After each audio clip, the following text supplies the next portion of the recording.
Hello दोस्तों, आज मैं फिर से आप सभी के लिए एक और बुक का रिव्यू लेकर आ गया हूँ और आज देखेंगे इस बुक के बारे में कि किस चीज़ के लिए ये बुक इम्पोर्टेंट है, क्या इसका प्राइस है और भी बहुत कुछ जानेंगे इस बुक के बारे में। तो चलिए बिना देरी के शुरू देखते हैं कि कौन सी है वो बुक जिसका आज हम रिव्यू करने वाले हैं।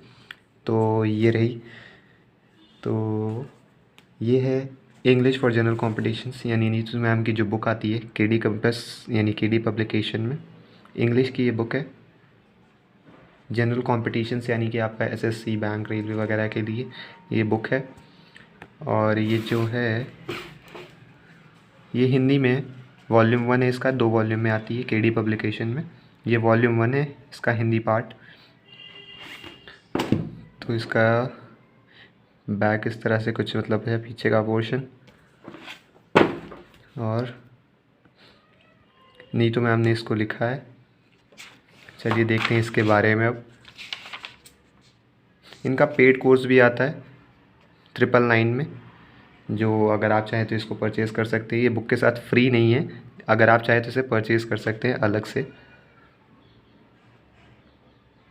और ये जो एडिशन है मेरे पास, ये है लेटेस्ट वाला, 8th एडिशन है, अप्रैल 2022 का।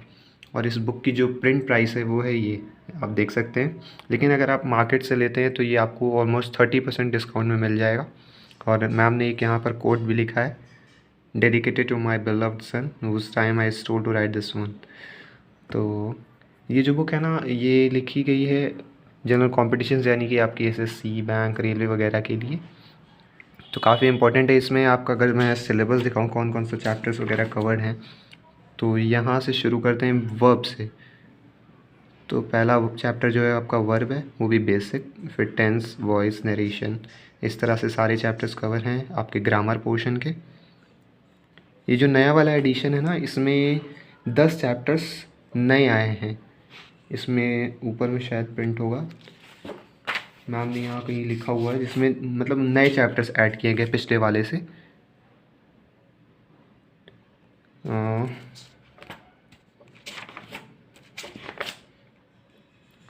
इसके आगे का पोर्शन, इसमें आपकी वोकैबलरी भी कंप्लीट हो जाती है। इसमें vocabulary, sign and to one word, सारी चीज़ें ग्रामर के साथ साथ।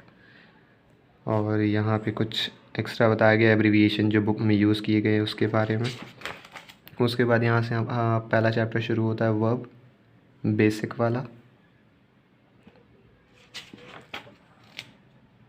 इस तरह से पूरा चैप्टर को डिज़ाइन किया गया मैम। उसके बाद जब भी कोई चैप्टर ख़त्म होता है उसके बाद उसके बेस्ड एरर दिए गए हैं। जैसे कि कंपटीशन में ग्रामर से एरर ही आता है कि आपको पास सेंटेंस रहेगा, उसमें आपको एरर छांटना होगा कि कहाँ पर एरर है।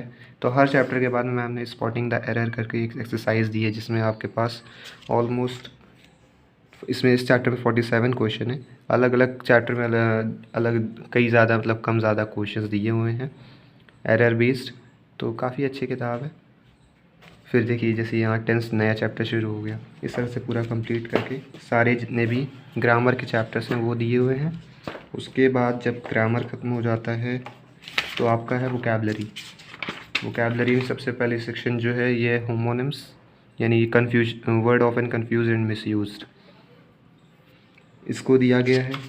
इसके ऑलमोस्ट कितने वर्ड्स हैं, इसके हैं 156 वर्ड्स। उसके बाद है वोकैबलरी यानी वर्ड मीनिंग आपको दी गई है। इसमें भी काफ़ी सारे वर्ड दिए हुए हैं। इसमें है 722। उसके बाद है सिनोनिम। सिनोनिम में क्या किया गया है, पहले प्रैक्टिस सेट दिया गया है जिसमें आपको एमसीक्यू दिए गए हैं और ये हैं ऑलमोस्ट 267। उसके बाद आपको वर्ड मीनिंग टाइप करके सिनोनिम दिया हुआ है। इसी तरह से फिर एंटोनिम्स में भी किया गया है, पहले प्रैक्टिस सेट दी गई है, उसके बाद इस तरह से दिया गया है। फिर वन वर्ड सब्सटीट्यूशन है, सेम वन वर्ड सब्सटीट्यूशन के साथ भी है, लेकिन पहले यहाँ पर मीनिंग्स दी हुई है, उसके बाद एमसीक्यू दिए हुए हैं। सेम इसी तरह इडियम्स फ्रेज के साथ भी। और जो लास्ट चैप्टर है वो है आपका स्पेलिंग डिटेक्शन। कहाँ है, ये रहा स्पेलिंग डिटेक्शन, ये आपका लास्ट चैप्टर है इसका। तो इस तरह से ये पूरे हैं, यानी ये आपके ग्रामर और वोकैबलरी इसमें दी हुई है। ये रही, ठीक है। फिर देखते हैं अगली दूसरी बुक का रिव्यू करने के लिए। Till then bye bye.